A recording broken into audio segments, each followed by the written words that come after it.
Hello, we are students at the New School University in New York City, and we are creating an advocacy campaign against sex and labor slavery in Malaysia. And modern-day slavery is actually a very large issue among the global community. So here with us today to help us discuss this issue is a very special guest who has traveled across time and space to share his knowledge of slavery with us.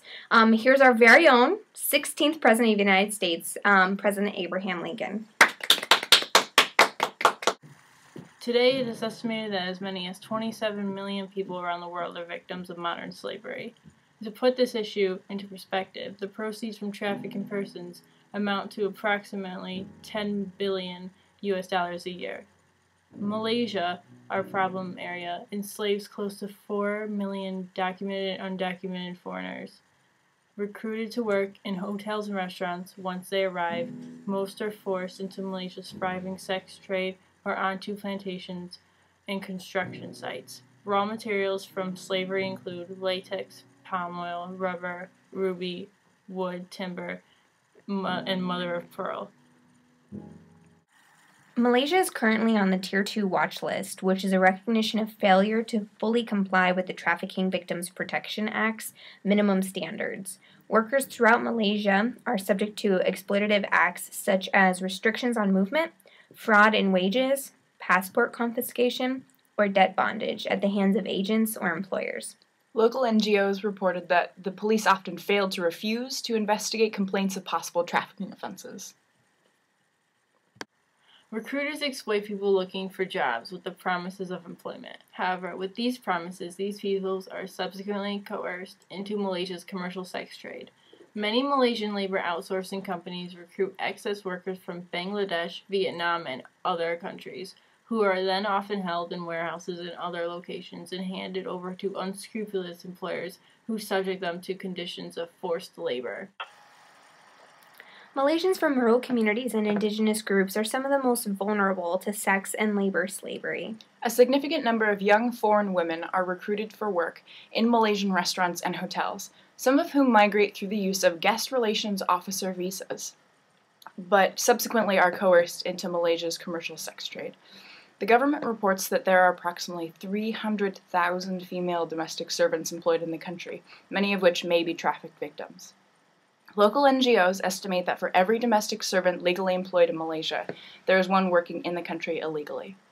Malaysian law prohibits all forms of human trafficking through its 2010 Anti-Trafficking Persons Act, which prescribes penalties that are commensurate with those of other serious offenses such as rape.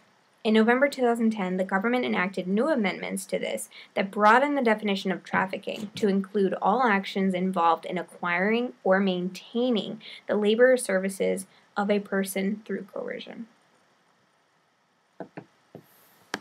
While the government increased the number of convictions obtained under the Anti-Trafficking in Persons and Anti-Smuggling of Migrants Act during the year and continued public awareness efforts on trafficking, it did not effectively investigate and prosecute labor trafficking cases and failed to address the problems of government complicity in trafficking and lack of effective victim care and counseling by authorities.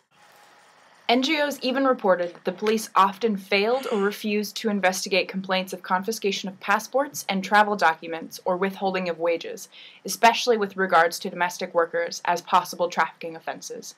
Reports also indicated that corruption between police and trafficking offenders sometimes led to offenders escaping arrest and punishment. As reported by the 2011 Trafficking Persons Report, the Malaysian government's policy of detaining trafficking victims against their will continued to provide a disincentive for victims and their advocates to bringing cases to the government's attention or cooperating with authorities. The government did not make any efforts to address this serious deficiency in its anti-trafficking response.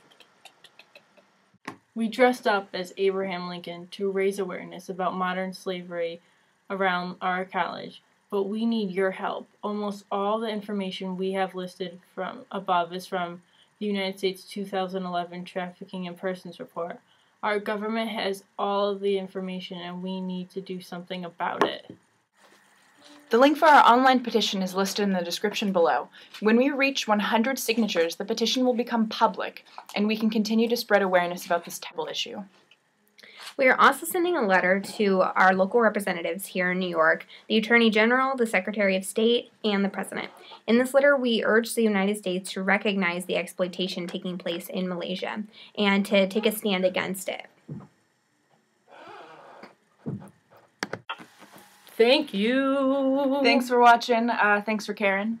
Peace. And keep it up.